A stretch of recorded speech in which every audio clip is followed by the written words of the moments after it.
خدا ہے مہرباں بولو، بولو ہے مہرباں بولو، خدا ہے مہرباں بولو، بولو ہے مہرباں بولو، اے اہل وطن جان وطن بن کے دکھا دو، اس خاک کے ذرے کو بھی انسان بنا دو، انسان وہ ہے علم کی ہو جس میں تجلی ہے، باپ کبھی علم ملا ہو تو بتا دو، ہو علم تو پھر کیا نہیں کام تمہارے، تم چاہو تو جنت، تم چاہو تو جنگل کو بھی گلزار بنا دو، تم علم سے پھول سے نیا باغ کھلا دو، ہے ملک میں تفریق کی جہالت کے سبب سے، تم علم کی قوت سے یہ جھگڑا ہی مٹا دو، بے علم کے جینا بھی ہے ایک قسم کا مرنا، جیسے تن بے روح کو جلا دو کہ دبا دو،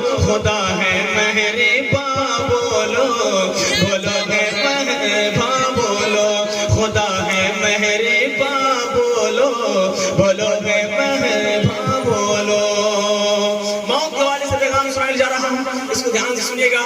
آج مسلمان موت کو بالکل بھول چکا ہے، موت کو ایسے بھول چکا ہے جیسے ایک سال پہلے ہم نے کھانا کیا کھایا تھا یاد نہیں ہے، اسی طریقے سے مسلمان آج موت کو بھول چکا ہے۔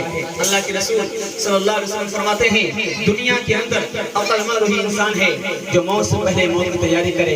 حضرت سیدنا عثمان رضی اللہ تعالیٰ عنہ ایک نبی ہیں، اللہ کے پیغمبر ہیں، دنیا کے اندر جنت اور دوزخ برباد ہوتے ہیں اتنا نہیں روتے، جب قبرستان جاتے ہیں اتنا روتے ہیں، اتنا روتے ہیں کہ اپنے آنکھ سے خون کی آنسو نکالتے ہیں۔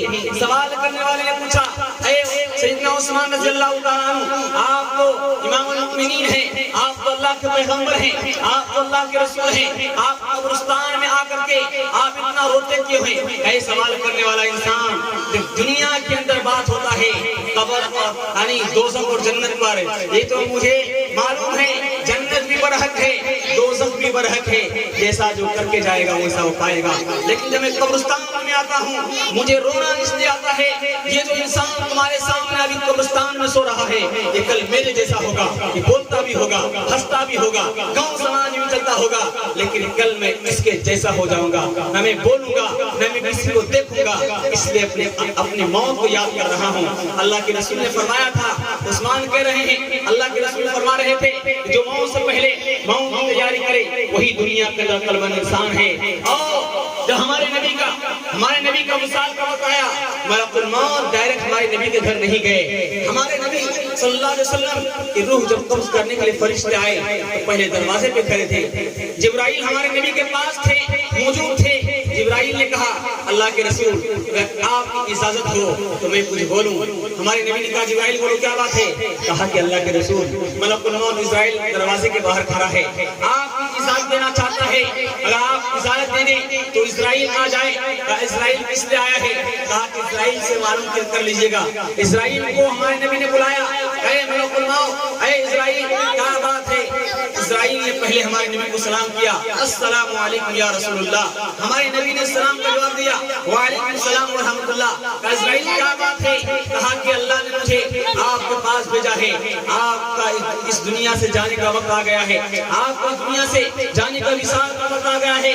ہمارے نبی کی آنکھ مبارک میں آنسو آ گئے، ہمارے نبی نے کہا اے اسرائیل جاؤ میں جانے کے لیے تیار ہوں، لیکن میرے پروردگار سے میرے اللہ سے پوچھ کر آؤ میرے جانے کے بعد میری امت کا کیا ہوگا۔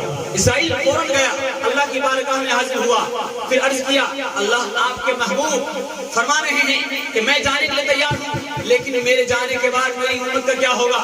اللہ نے کہا اسرائیل جاؤ میرے نبی کو بتا دو میں تمہاری امت کو اکیلا نہیں چھوڑوں گا، تمہاری امت کے ساتھ میں ہوں۔ جیسے ہمارے نبی کو یہ الفاظ سننا تھا ہمارے نبی کی چہرے پہ مسکراہٹ آئی، ہمارے نبی نے کہا کہ اسرائیل بتاؤ ایک بات انصاف سے بتاؤ، دل سے بتاؤ، جب موت جب روح نکلتی ہے انسان کے جسم سے کہ یہ تکلیف میری امت کو بھی ہوگا. اللہ کے رسول نے فرمایا. پھر اسرائیل نے کہا یہ تو انسان کو ہوگا. ہمارے نبی کی آنکھ مبارک میں آنسو آ گئے. ہمارے نبی نے کہا اے اسرائیل اگر میری امت کی موت کا تکلیف ہوگا تو ساری تکلیف میرے وجود پر ڈال دیجئے, میری جسم پر ڈال دیجئے, میری امت کی تکلیف نہ ہو.